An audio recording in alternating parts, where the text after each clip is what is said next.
자, 오늘 말씀 인생의 밤에 드린 기도와 찬송입니다. 슬라이드를 띄워주시기를 바랍니다. 우리는 인생을 살면서 예기치 않은 인생의 밤을 만날 때가 있습니다. 건강에 무너진 인생의 밤, 가정생활의 관계의 갈등으로 무너진, 그리고 어두운 밤처럼 힘든 시간을 보내는 가족들도 있죠. 직장 또는 사업의 위기 가운데 만난 인생의 밤이 우리에게 있기도 합니다. 이런 인생의 밤, 이 시대의 밤을 우리는 어떻게 극복할 수가 있을까요? 오늘 성경을 통해 그 답을 얻기를 바랍니다.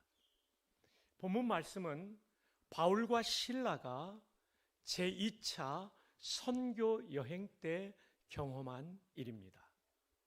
하나님께서 아시아에서 복음을 계속 전하려고 하는 1차 선교여행 때 복음을 전했던 아시아, 이때 말하는 아시아는 우리가 살고 있는 아시아를 말하는 건 아닙니다.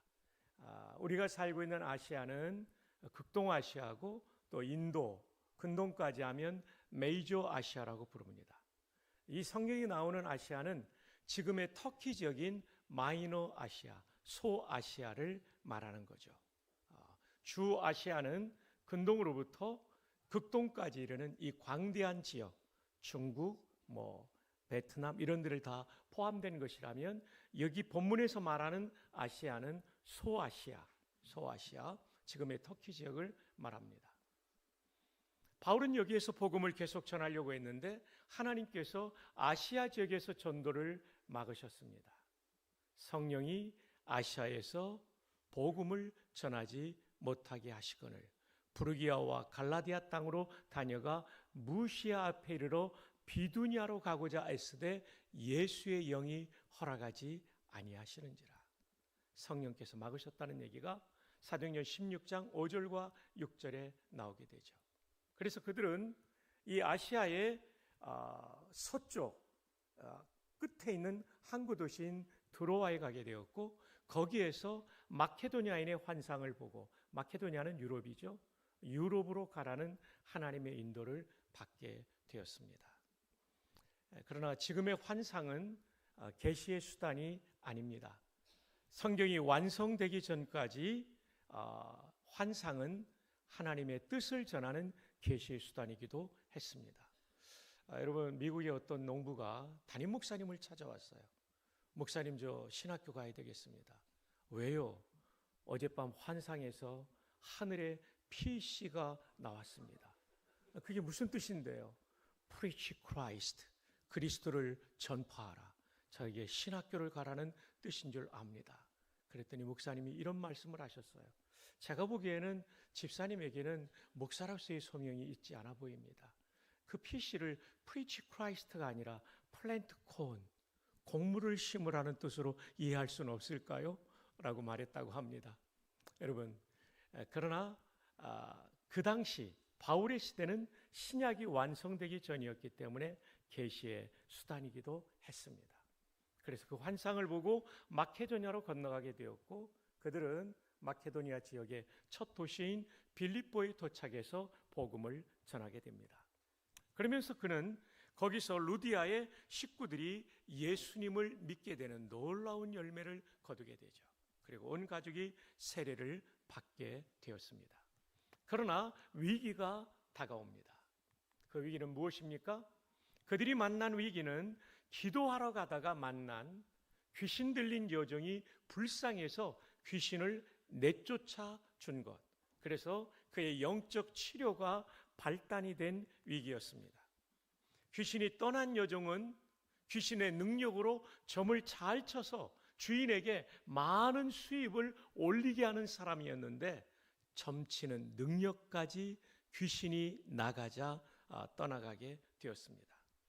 수입이 줄어들자 여종의 주인은 바울과 실라를 고소했습니다. 이 역말리 낯선 타향에서 선교사들을 도울 사람은 단 하나도 없었습니다. 결국 그들은 억울한 판결을 받게 되고 그 판결의 결과 매를 맞으면서 온몸이 터지고 깨져 그들은 투옥이 되어버렸습니다. 이때 바울과 실라의 심정은 어땠을까요? 그들이 빌립보에 오고 싶어 온 것이 아니었습니다. 성령님의 인도로 여기까지 온 것이었습니다. 아까 말씀드린 그대로이죠. 귀신 들려 인생을 낭비하는 여성을 긍휼히 여겨 치료해 준 것이 문제가 되었다는 것이죠. 그런데 그들에게 돌아온 것은 억울하게 매맞고 투옥된 것이었습니다. 이제 그들은 하나님을 원망하기에 딱 좋은 위치에 있었어요. 왜냐하면 이들은 아시아에서 복음을 전하기를 원했는데 성령께서 막으시고 마케도니아인의 환상을 통하여 빌립보까지 인도했으며 거기에서 복음을 전하여 열매를 거두면서 이제 기도하러 가다가 귀신 들린 여종의 불쌍한 인생을 긍휼히 여겨 치료해 준 것 때문에 지금 이들이 이런 고난을 당하고 있는 거죠. 그러니까 하나님을 원망하기에 딱 좋은 위치에 있었던 거죠. 하나님, 우리를 그냥 아시아에 내버려 두었으면 얼마나 좋았을까요? 하나님, 내가 좋은 일 했는데 왜 이런 어려움을 당하게 된 것입니까? 라고 하나님께 원망하기에 딱 좋은 위치에 있었습니다. 그런데 놀라운 것은 그들의 입에서는 원망 대신 기도가, 탄식 대신 찬송이 흘러나오고 있었다는 것입니다. 원망하기에 딱 좋은 위치에 있었음에도 불구하고 원망 대신 기도가, 탄식 대신 찬송이 그들의 입에서 흘러나오고 있다는 것을 본문에서 우리는 보게 되는 거죠. 도대체 이들은 어떻게 이 시련 중에서도 기도하며 감사 찬송을 부를 수가 있었을까요? 이 비밀이 오늘 본문에 소개되어 있습니다. 첫 번째 오늘 본문은 인생의 밤을 만나면 누구나 갈등할 수 있다는 것을 우리에게 보여주고 있습니다. 우리는 모두 연약한 인생입니다. 시련, 즉 인생의 밤을 만나면 하나님의 사랑을 의심하기도 하고 마음의 평안이 깨지기도 합니다. 본문의 바울과 실라도 그랬던 것으로 보입니다. 왜냐하면 매맞고 투옥된 시간과 기도가 시작된 시간에 인터벌이 몇 시간이 있었기 때문이죠. 그 인터벌이 있다고 생각하는 근거가 오늘 본문을 살펴보면 나옵니다. 기도하러 간 시간이 먼저 있겠죠? 기도하러 가다가 귀신 들린 여종을 고쳤고 그로 인해서 주인에게 고소를 당하고 재판받은 시간이 있었을 것입니다. 그 다음에 재판의 결과로 매맞고 지하 감옥에 투옥된 시간이 있었을 것입니다. 그리고 기도를 시작한 시간이 있었을 텐데 이것을 계산하면 이들이 갑자기 당한 어려움 앞에 기도까지 가는 데는 시간이 걸렸다는 것, 갈등의 시간이 있었다는 것을 우리가 확인할 수 있습니다. 자, 여러분 보시면 유대인의 기도 시간에는 하루에 3번 드리는 기도 시간이 있습니다. 이른 아침, 오후 3시, 해지는 시간. 브루스라고 하는 유명한 신약학자가 쓴 주석에 나오죠. 자, 그러면 바울과 실라는 언제 기도하러 갔을까요? 첫 번째, 1번은 아닙니다. 인터벌이 너무 길어요. 아침에 기도하러 갔다가 기도가 시작된 것이 한밤중에 시작되었기 때문에 이 시간이 10시간이 넘게 되는 거죠. 인터벌이 너무 길어요. 3번도 아니라고 생각합니다. 해지는 시간에 기도하러 갔다면 판사들이 다 퇴청을 했기 때문에 재판을 받을 수 없었을 것입니다. 따라서 정답은 2번이라고 생각이 됩니다. 오후 3시에 기도하러 갔을 가능성이 가장 높습니다. 오후 3시에 기도하러 가다가 귀신 들린 여종을 치유하고 그 결과로 주인에게 고소를 당하고 그리고 재판을 받고 투옥은 오후 5시경으로 우리가 추정할 수 있죠. 그렇다면 기도는 언제 시작이 되었을까요? 자, 사도행전 16장 25절을 보면 언제 기도를 시작했습니까? 한밤중에. 한밤중이 영어 성경에 미드나잇이라고 되어 있습니다. 미드나잇. 우리말로 옮기면 자정쯤, 밤 12시경으로 설명할 수 있는 시간입니다. About midnight. 한밤중. 밤 12시경. 그러니까 투옥된 시간은 5시경이고 기도가 시작된 한밤중은 12시니까 인터벌이 몇 시간이 되는 거죠? 7시간이 되는 거죠. 약 7시간의 인터벌이 생겼습니다. 매맞고 투옥된 시간으로부터 기도가 시작된 시간까지의 이 7시간의 인터벌은 왜 생겼을까요? 이것이 오늘 본문을 관찰해야 되는 중요한 관찰 질문이 되는 것이죠. 갑자기 당한 복면이죠. 좋은 일 했다가 당한 고난입니다. 억울한 마음이 들었을 거예요. 즉각적인 감사는 쉽지 않았을 것입니다. 네, 그렇습니다. 누구나 갑작스러운 고난 앞에 즉각적인 감사는 쉽지 않습니다.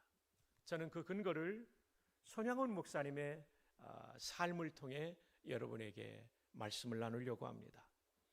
따님이신 손동희 권사님이 쓰신 나의 아버지 손양원 목사라는 책이 있습니다. 자, 보시면 그 위대한 손양원 목사님께서도 두 아들의 순교 앞에 즉각적으로 9가지 감사를 한 것이 아니었습니다. 이 책의 221쪽 이하에 나옵니다. 자, 손동희 권사님의 책을 읽어드립니다. 신사참배 거부로 당한 지난 5년여 동안의 혹독한 감옥 생활도 강철 같은 신앙심으로 꿋꿋하게 버텨온 아버지였지만 한꺼번에 두 아들을 잃고 나자 그 충격을 이겨낼 수 없는 듯 비통한 모습을 감추지 못했다. 그런데 마침 애양원교회 부흥회를 인도하던 손 목사님의 절친인 이인재 목사님이 손 목사님을 이렇게 깨우칩니다. 손 목사, 정신 차리시오. 우리는 과거에 감옥에서 순교하기를 원했으나 하나님은 우리의 순교를 허락하지 않았어. 오늘 젊고 아름다운 두 아들을 순교의 제물로 바친 것이 그리도 아깝소. 이것은 슬퍼할 일이 아니요 더 좋은 천국에 갔으니 오히려 기뻐할 일이요. 참 대단하죠. 손양원 목사님이나 이인재 목사님은 일제강점기의 신사참배 반대로 목숨 걸고 감옥 생활을 했던 분들입니다. 소위 말해서 이분들을 우리는 추록 성도라고 그러는데 이분들의 신앙의 절개는 대단하죠. 두 아들이 여순 사건으로 인해서 총살당하여 죽은 상황에 친구가 한 말이 이 말이에요. 손 목사 정신 차리시오. 우리는 순교하기를 원했지만 하나님 허락하지 않았어. 젊고 아름다운 두 아들을 순교의 제물로 바친 것이 아깝소. 이것은 슬퍼할 일이 아니요 더 좋은 천국에 갔으니 오히려 기뻐할 일이요. 이 추록 성도들의 신앙은 참으로 대단하죠. 손동희 권사는 이 순간을 이렇게 증언합니다. 이 말을 듣는 순간 아버지의 세계는 바뀌었다. 마음속에 한 줄기 빛이 비치는 것을 느꼈다고 한다. 영감처럼 떠오른 감사의 마음이 어둡기만 하던 아버지의 가슴속을 환하게 밝힌 것이다. 아버지는 더 이상 아들을 잃은 슬픔으로 정신이 나간 평범한 아버지가 아니었다. 두 아들을 순교의 제물로 기쁘게 바친 당당하고 강건한 아버지였다. 이때 아버지는 종이와 펜을 들어 9가지 감사를 적어 내려갔다. 손양원 목사님이 두 아들의 장례식에 답사로 읽은 9가지 감사 아시지만 한 번 더 소개합니다. 나 같은 죄인의 혈통에서 순교의 자녀들이 나오게 했으니 감사. 허다한 성도 중 내게 이 보배들을 맡겨주셨으니 감사. 삼남 삼녀 중 장남과 차남을 바치게 된 복을 감사. 하나들의 순교도 귀하다거늘 두 아들이 순교해서 감사. 예수 믿다가 누워 죽는 것도 복이지만 전도하다 총살 순교를 당했으니 감사. 미국 유학 가려던 내 아들 미국보다 더 좋은 천국 갔으니 감사. 나의 사랑하는 두 아들 총살한 원수를 아들 삼게 하시니 감사. 두 아들의 순교로 무수한 천국의 아들 생길 것 믿어지니 감사. 이 역경 중 8가지 감사와 하나님 사랑 찾는 기쁜 믿음을 주시니 감사. 참 교회사에 남는 대단한 감사이죠. 그런데 여러분, 이 위대한 감사의 고백도 즉각 나온 것이 아니라는 것을 우리는 주목해야 합니다. 마음의 갈등을 딛고 일어서는 이 단계, 갈등의 단계를 딛고 일어서는 시간이 걸렸다는 것을 우리는 알아야 됩니다. 바울 사도도 그랬습니다. 오후 5시경 투옥되어 밤 12시경까지 갈등을 딛고 일어서는 시간이 필요했다는 것이죠. 주 안에 사랑하는 여러분, 오늘 여러분도 인생의 밤 갑작스런 고난을 만나 하나님의 사랑을 의심하고 갈등하고 있지는 않습니까? 그 갈등을 이상하게 여기지 마십시오. 우리 모두는 연약한 인생이기 때문입니다. 중요한 것은 이 갈등을 이기고 승리하는 것입니다. 믿으시면 아멘. 중요한 것은 이 갈등을 이기고 손양원 목사님처럼 바울 사도처럼 승리하는 것인 줄로 믿습니다. 그럼 어떻게 승리할 수가 있을까요? 두 번째, 인생의 밤에 갈등을 넘어 기도하면 승리가 시작됩니다. 할렐루야. 스펄전은 그런 얘기를 했습니다. 하나님은 위대한 일을 하려고 할 때마다 먼저 그의 백성들을 기도의 자리에 두신다. Whenever God determines to do a great things, He sets first His people to pray. 하나님은 위대한 일을 하려고 하실 때마다 그의 백성들을 먼저 기도의 자리에 두신다. 믿으시면 아멘. 여러분, 오늘 이 특사에 나오신 것은 여러분 개인과 가정을 향한 하나님의 위대한 계획이 있는 줄로 믿습니다. 기도하면 승리가 시작돼요. 사도행전 16장 25절에 한밤중에 바울과 실라가 기도하는 중에 그들은 하나님께 여쭈었을 것입니다. 하나님, 제가 하나님을 위해 이 생명 아낌없이 일하는데 왜 이런 시련을 주십니까? 기도가 더 깊어지자 하나님의 말씀을 통해 하나님의 섭리를 깨달았을 것입니다. 기도하면 이런 말씀이 떠오릅니다. 참새 2마리가 하나 사려온에 팔리지 않느냐? 그러나 너희 아버지께서 허락하지 아니하시면 그 하나도 땅에 떨어지지 아니하리라. 너희에게는 머리털까지 다 세신 바 되었나니 두려워하지 말라. 너희는 많은 참새보다 귀하니라. 아멘입니까? 하나님께서 여러분의 머리카락 하나까지 세신 바 되었고, 참새 수만 마리보다, 이 지구상의 모든 참새보다 여러분 한 사람을 더 소중하게 여기시고 여러분의 인생을 인도하시는 줄로 믿습니다. 오늘 기도하다가 여러분의 인생의 밤에 이런 답을 얻기를 주님의 이름으로 축복합니다. 그가 한 사람을 앞서 보내셨으며 요셉이 종으로 팔렸도다. 이해할 수 없는 일이죠. 인생의 밤을 만난 거죠. 그의 발은 착고를 차고 그의 몸은 쇠사슬에 매었으니 곧 여호와의 말씀이 응할 때까지라. 그의 말씀이 그를 단련하였도다. 여러분의 인생을 향한 하나님의 계획이 이루어질 때까지 고난도 시련도 인생의 밤도 있을 수 있죠. 그때 그 시련을 이기는 것은 그의 말씀이 그를 단련하였도다.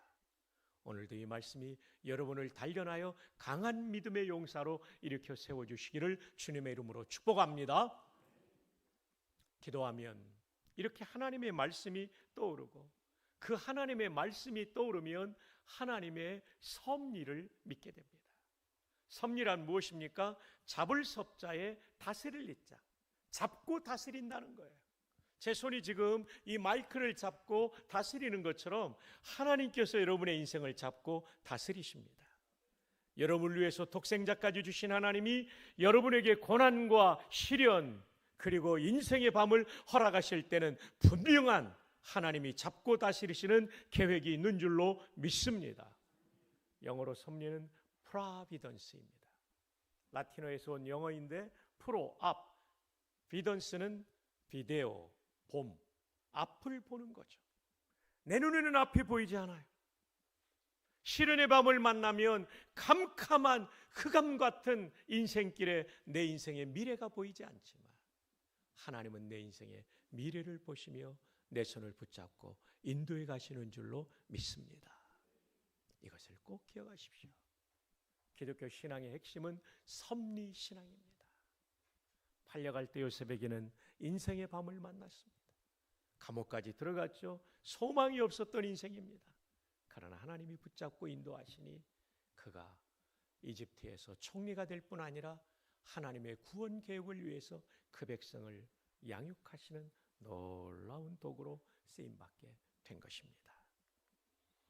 찬송가 490장 2절처럼 마음 괴롭고 아파서 낙심될 때 내게 소망을 주셨으며 내가 영광의 주님을 바라보니 앞길이 어떻게 보인다고요?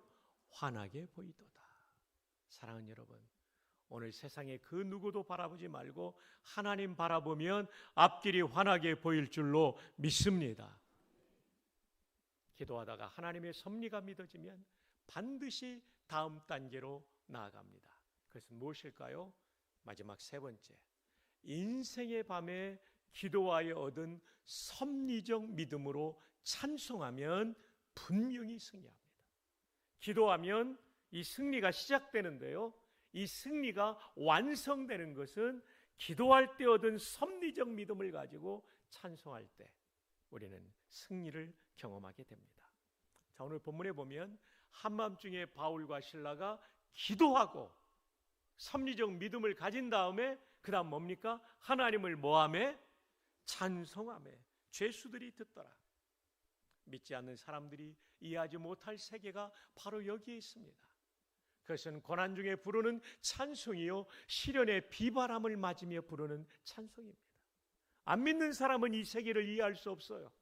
아니, 저 사람 지금 고난 가운데 있고 인생이 망가진 것 같고 저 사람의 인생이 끝난 것 같은데, 아니 저기서 무슨 감사고 거기서 무슨 찬송이야. 믿지 않는 사람은, 또 신앙이 어린 사람은 이해하지 못할 세계가 바로 여기에 있는 거죠. 고난 중에 부르는 찬송, 시련의 비바람을 맞으며 부르는 찬송인 것입니다. 지금 현재의 상황이 바뀐 것은 단 하나도 없습니다. 젊은이들의 말로 하면 일도 없습니다. 현재의 상황은 전혀 바뀐 것이 없습니다. 여전히 바울과 실라의 몸은 감옥에 있으며 발은 착고에 채여 있습니다.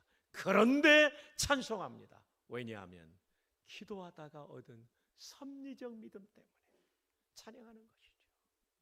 지금은 비록 여기에 갇혀 있지만 여기에 하나님의 뜻이 있다. 내가 해석하지 못하고 내가 바라보지 못하는 그 무엇인가가 분명히 있을 것이라는 하나님 그분에 대한 믿음이 있으면 시련의 비바람을 맞으면서도 우리는 감사하며 찬송할 수 있는 줄로 믿습니다. 찬송에는 두 가지가 있습니다. 평안할 때 하는 찬송은 누구나 할 수 있는 찬송이죠. 그러나 고난 중에 부르는 찬송은 기도의 사람, 섭리적 믿음을 가진 사람만이 할 수 있는 찬송입니다. 오늘 이 새벽에 여러분의 찬송이 누구나 할 수 있는 찬송이 아니라 기도의 사람, 기도 가운데 얻은 섭리적 믿음을 가진 사람이 부를 수 있는 그 찬송의 자리, 감사의 자리로 나아가기를 주 예수님의 이름으로 축복합니다. 놀라운 승리를 거두게 될 겁니다. 여러분, 한편 찬송하는 바울과 실라를 바라보시는 하나님 마음은 어떠셨을까요? 바울과 실라가 억울한 마음, 피로 얼룩진 몸을 가졌지만 하나님의 섭리를 믿는 신앙으로 찬양할 때 하나님은 어떠셨을까요? 이야, 저들이 저 높은 신앙의 고지까지 올랐었구나. 하나님 감동하신 거죠. 여러분, 우리가 연약하지만 이런 섭리적 믿음으로 고난의 한복판에서도 믿음으로 찬송할 때 하나님은 영광을 받으시는 줄로 믿습니다. 그런 성도 되기를 축복합니다. 하나님께서 감동하실 줄로 믿습니다. 그래서 기적을 보내셨습니다. 첫 번째로는 초자연적인 기적입니다. 26절에 보면 이해, 이 이해는 어떤 이해냐면 앞절에 나오는 섭리적 믿음으로 찬송할 때 이해, 찬송에 대한 반응이에요. 갑자기 큰 지진이 나서 옥토가 움직이고, 옥토가 움직이니까 문의 경첩들이 다 깨져가지고 문이 다 열린 거죠. 근데 더 놀라운 것은 모든 사람의 메인 것, 착고가 벗어진지라. 여러분, 지진이 난다고 수갑이 풀립니까? 아닙니다. 아닙니다. 수갑, 착고가 벗어졌다는 것은 이것은 정말 놀라운 기적인 거죠. 한두 사람이 아니에요. 모든 사람의, 그 감옥에 있던 모든 사람의 착고, 요즘 말로 하면 수갑이 벗어지는 거죠. 놀라운 역사죠. 초자연적인 기적입니다. 그리고 영적인 기적이 일어납니다. 자, 30절과 31절 여러분 한번 읽어주시기를 바랍니다. 시작.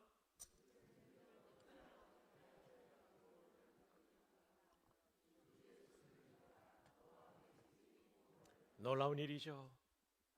옥문이 열리면 도망가야 되는데 도망가지 않은 것에 대하여 감동받은 거죠. 로마의 법에 따르면 죄수가 도망가면 간수가 처벌받게 돼요. 자기가 거기에 들어가야 돼요. 책임을 져야 되니까 자결하려고 할 때 죽지 말라고 바울의 소리를 듣고 감동하여 한 말이에요. 선생들이여, 내가 어떻게 하여야 구원을 받으리까?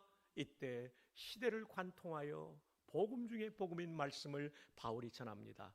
주 예수를 믿으라. 너와 내 집이 구원을 받으리라. 할렐루야. 자, 여러분, 히브리어가 좀 깨졌는데요. 우리가 믿는 하나님 여호와는 어떤 분이실까요? 이것은 기말고사에 꼭 나오니까 잘 기억하셔야 됩니다. 단어가 깨져서 조금 아쉽긴 합니다. 첫 번째, 이 여호와라는 이름의 뜻은, 이건 히브리어 영어 원어 사전인 렉시콘에 나오는 겁니다. 1번, 이스라엘 하나님의 고유한 이름. 엘로힘이라는 단어는 우리가 하나님이라는 단어를 히브리어는 엘로힘이라고 해요. 근데 이 엘로힘은 우리가 믿는 하나님뿐만 아니라 이방신, 심지어 천사도 엘로힘이라고 할 때가 있습니다. 근데 여호와는 이스라엘 하나님의 고유한 이름, 더 프라퍼 네임이에요. 하나님께만 쓰임받는 이름이에요. 쓰이는 이름이에요. 칼빈은 구약의 이스라엘은 민족적 이스라엘이었다면 신약의 이스라엘은 교회라고 말합니다. 이스라엘은 언약 백성이기 때문에 신약의 언약 백성은 저와 여러분이죠. 우리는 새 이스라엘이죠. 우리가 믿는 하나님의 고유한 이름이죠. 두 번째로는 생명을 주시는 분, 창조자, 라이프 기버입니다. 이분은요, 죽어가는 사람에게도 생명을 주시고 영적으로 죽어있는 자도 살리고 침체된 자도 살리시는 줄로 믿습니다. 여호와의 두 번째 뜻이에요. 세 번째로는 절대적인 분. 우리 모두는 상대적이죠. 나보다 약자 앞에서는 강한 것 같지만 나보다 강자 앞에서는 나는 여지없이 약자가 되고 할 수 없는 문제들이 있지만 하나님은 절대 강자이시기 때문에 이기지 못할 존재가 없고 골리앗도 이기게 하시고 이집트의 전차 부대도 이기게 하시고 놀라운 승리를 주시는 절대적이신 분, 해결하지 못할 문제가 없습니다. 네 번째로는 자기 모순과 변함이 없이 영원히 사시는 분, ever living의 하나님이시죠. 우리는 앞서거니 뒤서거니 예배당을 떠나 천국의 성전으로 이민 갈 때가 있습니다. 그러나 우리 하나님은 영원히 사시는 분이죠. 제가 10살 때 아버님이 돌아가셨죠. 6남매를 키우시던 어머님은 그때부터 새벽 기도를 시작했어요. 가난한 과부가 살 길이 없으니까요. 그때부터 기도를 시작했었어요. 새벽 기도를. 다녀오시면 안수 기도를 쭉 하시는데 제일 먼저 안수 기도를 해주는 자녀가 저였습니다. 왜냐하면 누나 셋에 여동생 둘, 딸 5에 제가 외아들이었거든요. 옛날에는 남아선호 사상이 있었잖아요. 그래서 일본어로 안수 기도를 꼭 해주셨어요. 왜냐하면 기도하고 받은 은혜를 아들한테 먼저 쏟아붓고 그 다음 큰딸 이 순서로 서열별로 내려가죠. 여러분, 포근한 날은 괜찮은데 굉장히 추운 날 걸어갔다 오셔가지고 안수 기도하면 정신이 번쩍 나던 생각이 납니다. 그래도요, 제 인생과 저희 가정이 별로 좋아지는 걸 느끼지 못했어요. 10년이 지나가고 20년이 지나가고 30년이 지나가는 제가 40이 되면서부터 제 인생과 가정에 하나님의 은혜가 임하더라고요.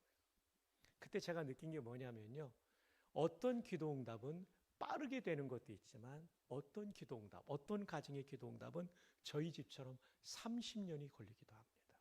근데 확실히 응답을 해주세요.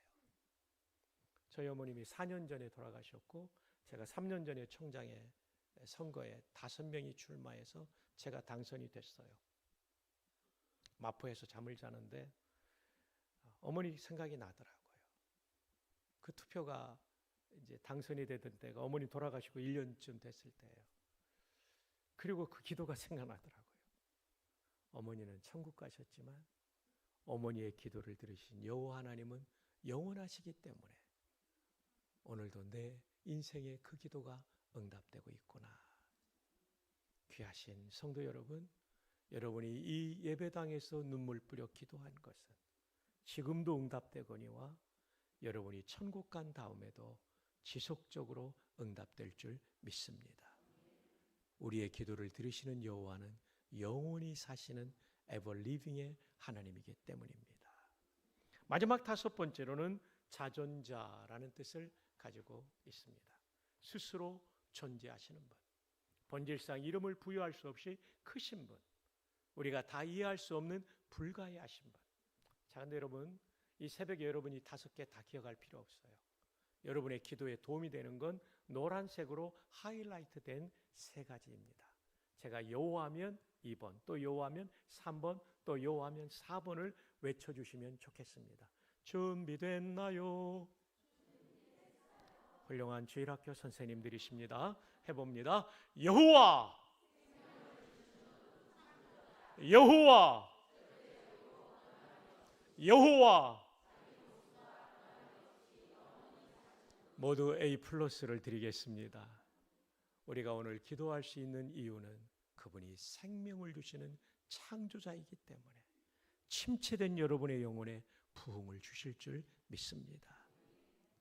그리고 그분은 절대적이신 분이기에 여러분의 가정의 모든 문제들을 하나님의 방식으로, 제 생각대로 안 되더라고요. 하나님의 방식으로 풀어주시더라고요.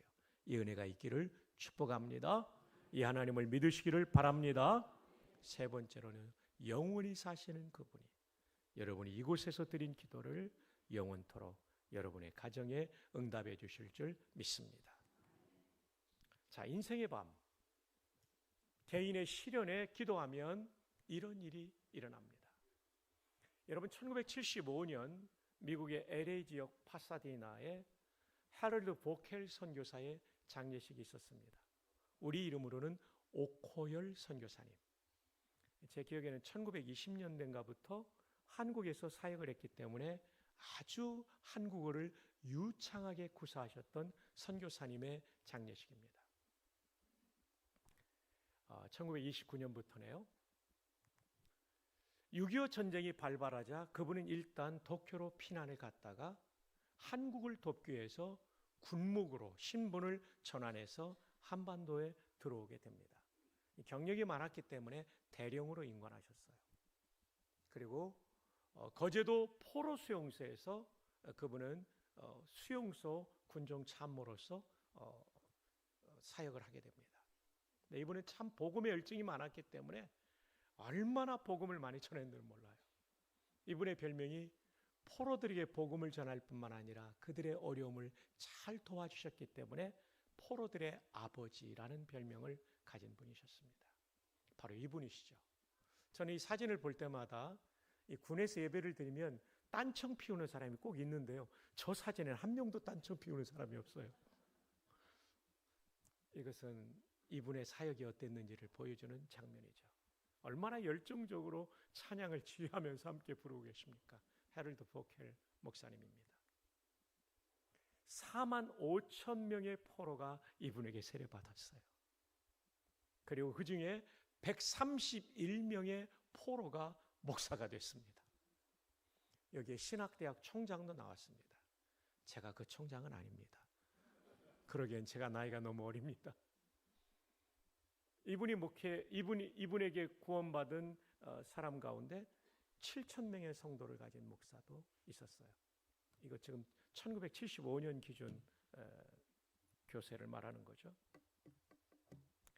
군목들은 이제 밤에 새벽 한 2시쯤 일어나서 이 철조망을 지키고 있는 보초들을 위문을 갑니다.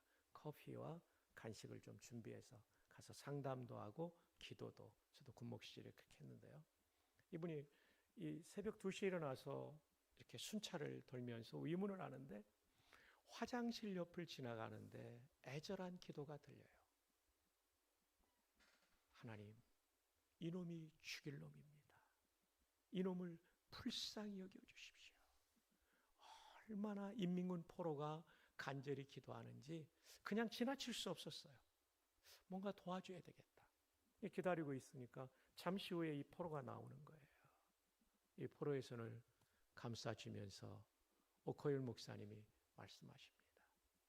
형제, 나 알죠? 그럼요 목사님. 예배 때마다 목사님 말씀을 통해 은혜 받고 있습니다. 내가 지나가다가 형제 기도를 들었는데 굉장히 큰 어려움이 있고 아픔이 있는 것 같은데 내가 좀 도와줄 일이 없을까요? 이때 이 포로가 이렇게 말해요. 목사님, 도와주실 건 없고요. 제 마음에 맺힌 저의 이야기를 좀 들어주시면 좋겠습니다. 그러지요.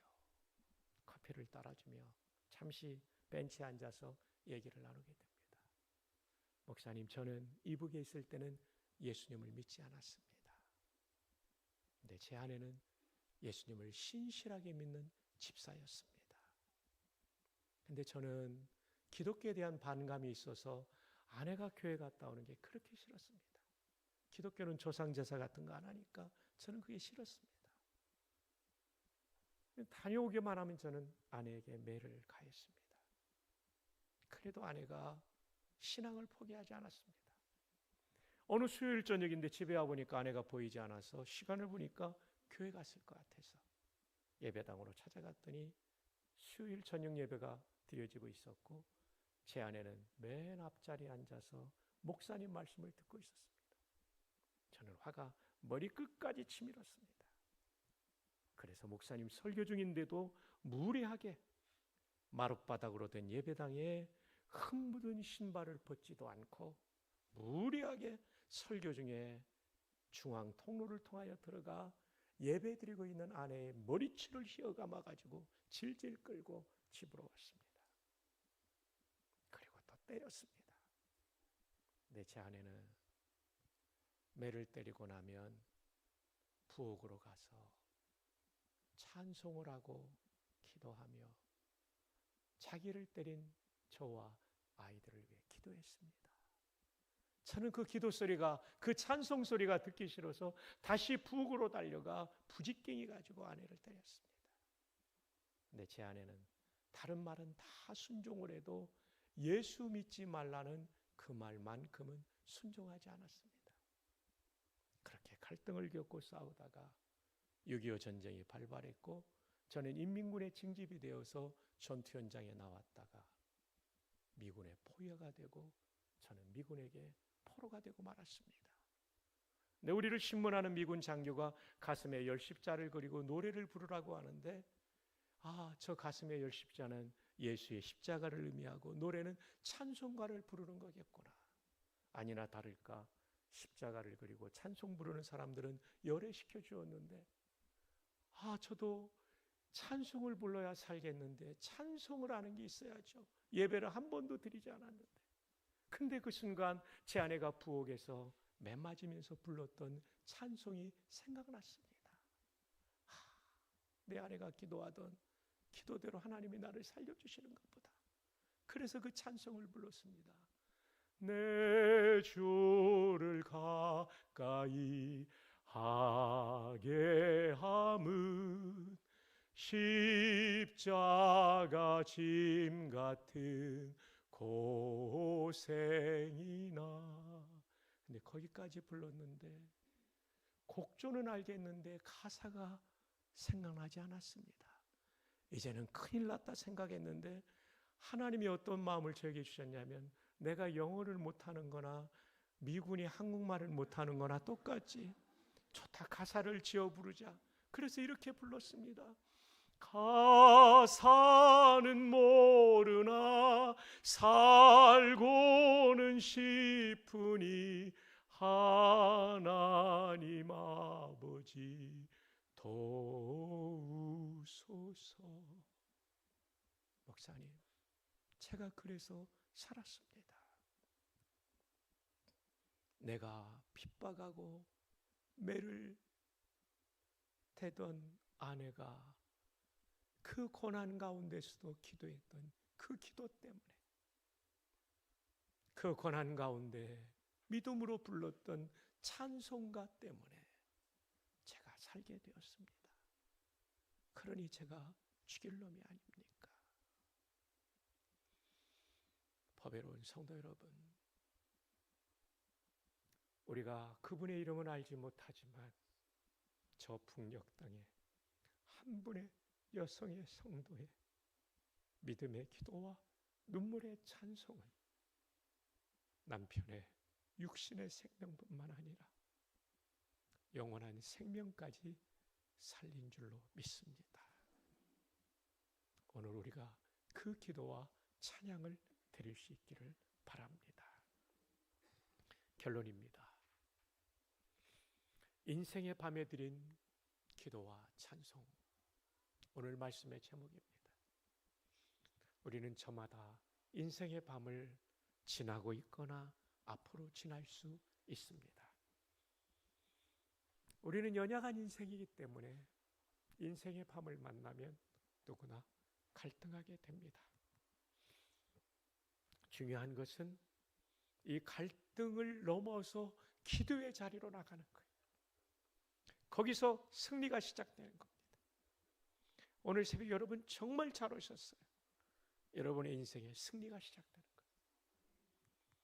한 걸음 더 나아가 기도하다 보면 반드시 섭리적 믿음이 깨달아지더라고요. 제 경험이기도 해요. 기도하라고 할 때는 죽을 맛인데 기도하고 나면 살맛이 되는 거예요. 소망이 생기는 거죠. 이 믿음으로 찬송하면 반드시 승리가 완성될 줄 믿습니다. 오늘 우리 가운데 우리 모두의 인생의 밤과 시대의 마음을 물리치도록 기도하며 믿음으로 찬송하다가 하나님의 승리를 경험하는 우리 모두 되기를 주님의 이름으로 축복합니다. 아버지 하나님, 법외로운 성도들과 주의 말씀을 나누게 해주셔서 감사합니다. 바울과 실라가 찬송할 수 없는 곳에서, 기도할 수 없는 곳에서 그 갈등을 잊고 기도하다가 섭리적 믿음으로 찬송할 때 경험한 이 놀라운 승리가 이름 모를 인민군의 아내가 그 시련의 한복판에서 기도하며 눈물로 믿음으로 찬송할 때 얻은 그 승리가 우리 모두의 승리가 되게 하여 주옵소서. 한국교회와 세계교회 내일을 위해서 헌신해 주신 조경래 담임 목사님과 당의 보배로운 장로님들과 보배로운 성원교회 성도님들의 헌신을 기억하여 주시고 청신대학교가 한국교회와 세계교회를 살리는 그 일을 넉넉하게 감당하도록 은혜 부어 주옵소서. 모든 성도님들을 축복하옵고 예수님의 이름으로 기도합니다. 아멘.